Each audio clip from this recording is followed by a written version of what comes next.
В этом видео я расскажу вам о тех композиторах, которые не просто писали музыку, а буквально жили в параллельной реальности. Их называли гениями, сумасшедшими, провидцами и чудаками. Кто-то создавал музыку на основе математических формул, кто-то музыку из тишины, а кто-то писал партитуры, которые не нужно слушать. Давали концерты в вертолетах, видели звуки в цвете и даже планировали конец света через вселенский музыкальный экстаз. Вполне возможно, что сегодня кто-нибудь точно бы сидел в телеграм-канале с цитатами Оша и обсуждал чакры. Они изменили то, как мы слышим музыку. У них были странные привычки и идеи, которые даже сегодня звучат как вызов. Итак, рейтинг самых эксцентричных композиторов всех времен, чьи странности стали легендами. Янис Ксенакис был не только композитором, но и архитектором, работавшим с Ле Корбюзье. Его музыка – это математика, физика и звук. Он использовал теорию вероятностей и проектировал партитуры как здания с расчетами углов и траекторий. Концерты Ксенакиса напоминали звуковые бури. Оркестр играл такие плотные кластеры, что публика чувствовала себя внутри урагана.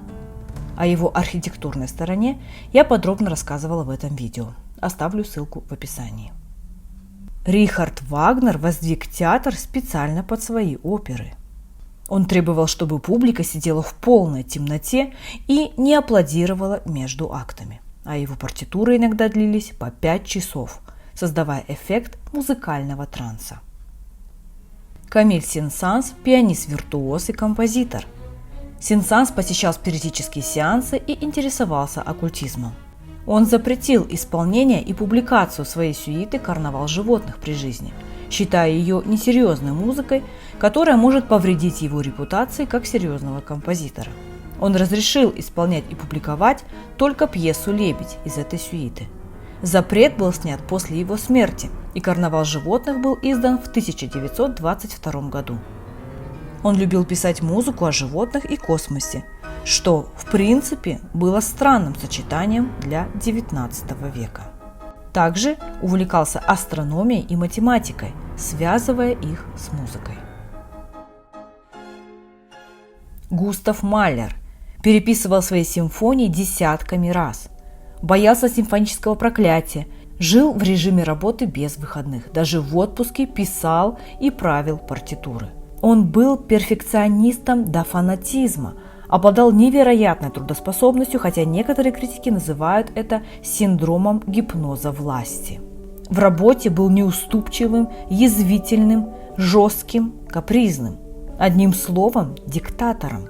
Оркестранты ненавидели своего дирижера, ведь репетиции могли быть бесконечными, по 15 часов без отдыха. Его власть, как дирижера, была безоговорочной. Именно он утвердил главенствующую роль и абсолютный авторитет дирижера в оркестре. Также при нем стали выключать в зале свет во время концерта. Это было нужно для того, чтобы внимание слушателей было сосредоточено только на музыке, а не на драгоценностях и нарядах публики. Филипп Гласс. Прежде чем стать знаменитым, он работал водителем такси и сантехником и параллельно писал минималистичные опусы. Его музыка звучала по 4 часа подряд, с повторениями одних и тех же фраз. На вопрос, почему так долго, он отвечал: потому что время – это тоже инструмент. Кстати, Гласс признавался, что любит фразу «если вы услышали скуку, значит вы слушаете недостаточно внимательно». Подробнее об одном из его знаковых произведений, трилогии «Катцы», я рассказывала в этом видео. Карл Орф.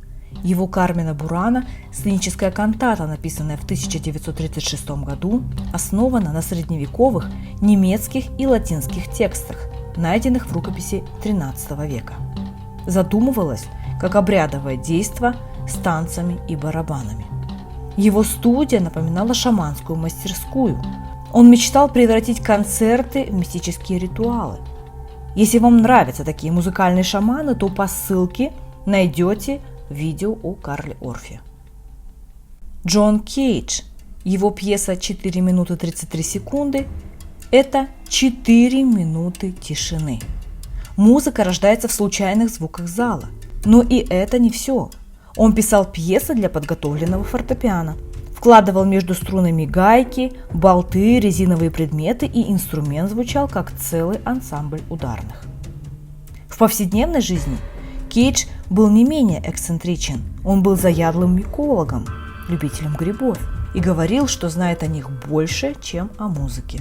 Он даже выигрывал конкурсы по определению грибов. И, конечно, он считал, что искусство должно освобождать. Кейдж философски относился к хаосу, к случайности, к звукам города, и, честно говоря, его идеи сегодня звучат невероятно актуально. В мире, полном шума, он учил слушать даже паузы. Эрик Сати был воплощением парижского богемного абсурда. Носил одни и те же 7 бархатных костюмов всю жизнь, просто потому, что не хотел тратить время на выбор одежды. Его квартира была настолько минималистичной, что друзья называли ее «пустыней мебели», и именно там он сочинил свои знаменитые произведения. Его пьеса «Огорчение» длится 24 часа, это если следовать предписаниям самого Сати. Некоторые биографы считают, что это была шутка или эксперимент, и что Сати не ожидал, что кто-то действительно исполнит произведение целиком. Другие предполагают, что он мог серьезно намереваться создать произведение, которое поглощало бы слушателя и исполнителя в течение длительного времени. Сати был остроумным и язвительным. Он писал ноты с инструкциями вроде «играть, как утонченная страсть» или «не открывать рот». При этом Сати был первым, кто придумал термин «меблировочная музыка» – музыка для мебели, ранний аналог фоновой музыки. Да-да, лоу-фай под учебу – это тоже наследие Сати. И, конечно, его чувство юмора. Он писал пьесы с названиями вроде «Три пьесы в виде груши» или «Соната бюрократов». Он будто предвосхищал мем-культуру задолго до интернета. У меня есть 2 видео об этом удивительном композиторе. Ссылочки оставлю в закрепленном комментарии. Александр Скрябин был композитором, который видел мир в цвете. У него была синестезия – редкое восприятие, когда звуки автоматически вызывают цветовые образы. Но это лишь начало.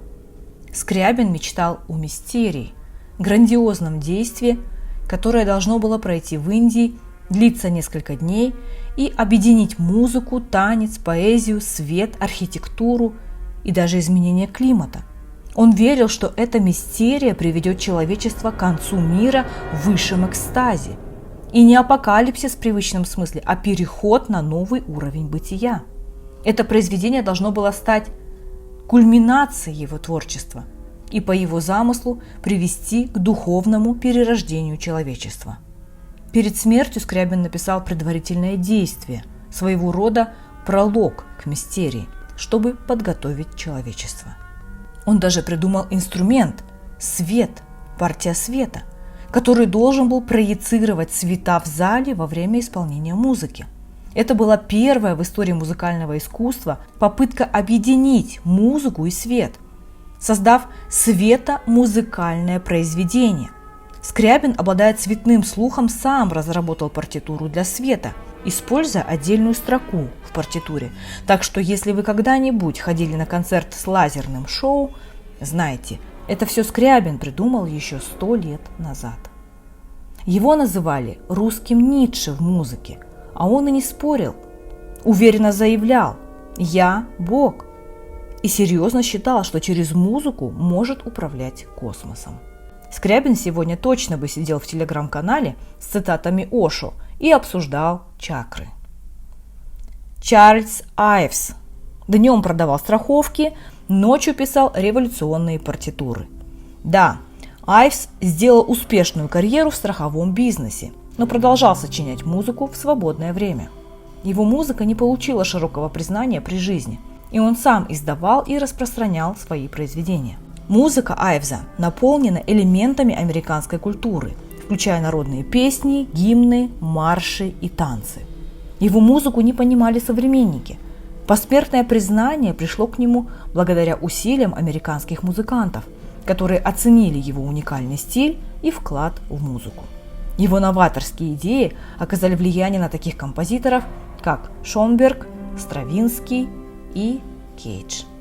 В 1947 году он получил Пулитцеровскую премию за свою третью симфонию.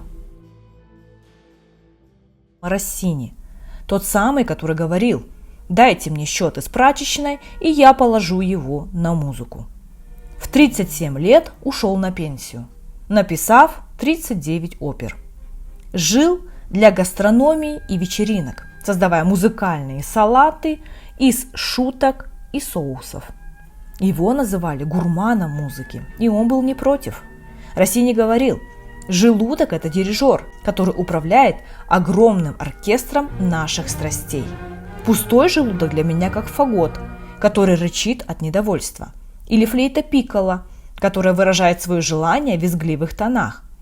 Полный желудок – треугольник удовольствия или барабан радости. Есть, любить, петь, переваривать – по правде говоря, это и есть 4 действия комической оперы, которую мы называем жизнью. Тот, кто позволит ей пройти без наслаждения ими, не более чем законченный дурак». Итак, Россини стал кулинаром, ему приписывают множество рецептов. Хорошо приготовленную еду он ценил ничуть не меньше, чем музыку, и даже воспел ее в своей музыке. Например, первая пьеса из цикла для фортепиано «Четыре закуски» под названием «Редис», которая начинается с траурного вступления. Почему траурного? В это время Россини был уже не молод, болел заболеваниями желудочно-кишечного тракта и не имел зубов. Какая уж тут редиска. Про гурманство Россини и что из этого вышло, я рассказывала в видео «Желудочные страсти». Карл Хайнц Штокхаузен считал, что его музыка – послание инопланетян. Он утверждал, что родился на Сириусе и прилетел на Землю, чтобы обучать людей космическому звучанию. Штокхаузен считается одним из пионеров электронной музыки, он оказал огромное влияние на развитие этого направления. Его цикл «Свет» – это 7 опер, по одной на каждый день недели. Полное исполнение занимает около 30 часов. Он также знаменит тем, что устраивал концерты, где музыканты играли, сидя в вертолетах, а звук передавался в зал через акустику. Штокхаузен также известен своими неординарными высказываниями, включая заявление о том, что теракт 11 сентября в Нью-Йорке был величайшим произведением искусства. Личность Штокхаузена сформировалась под влиянием трагических переживаний отрочества. Его душевно больная мать стала жертвой гитлеровской программы эвтаназии. Отец погиб на Восточном фронте. Если верить Штокхаузену, его нелюбовь к размеренным ритмам и другим атрибутам добропорядочной, правильной в кавычках музыки – частное проявление зародившейся в те годы реакции против всего, что так или иначе ассоциировалось с гитлеровским режимом. Ко второй половине 60-х годов Штокхаузен широко воспринимался в западном мире не только как академический композитор-авангардист, но и как деятель молодой антибуржуазной контркультуры, бросивший смелый вызов окостенелому укладу музыкальной жизни, преодолевший догмы европоцентризма и освободивший музыку от гнета всяческих систем. О тогдашней популярности Штокхаузена среди молодых нонконформистов свидетельствует включение его фотографий в ряд изображений на обложке знаменитой пластинки группы Beatles 1967 года. Однако сам Штокхаузен ни в то время, ни позднее не допускал в свое творчество элементы поп-музыки. Напротив, он критиковал поп-музыкантов за то, что они лишены воображения, повторяются, не развивают свои идеи. Академические же музыканты вызывали его недовольство своим реакционным отношением к тем возможностям, которые открывает перед музыкой технический прогресс. Если вы хотите понять, как авангард 20 века изменил все, посмотрите мое старое видео о Штокхаузене. Все композиторы абсолютно разные, но их объединяет одно – они умели слышать то, чего не слышали другие. Они доказали, гениальность не обязана быть удобной. Их странности – это не недостатки, а топливо для идей, которые и сегодня звучат смело и современно. Их странности – это не просто чудачество, а способ показать нам новые горизонты восприятия. И, возможно, в этом и есть сила искусства. Не в том, чтобы быть нормальным, а в том, чтобы не бояться быть собой, даже если тебя не понимают современники. Так что, когда вы услышите необычную музыку или увидите странную идею, дайте ей шанс. Кто знает, может, это и есть то, что изменит мир. Ставьте лайк, если информация оказалась для вас полезной и интересной. Подписывайтесь на мой канал, смотрите другие мои видео. Всем пока!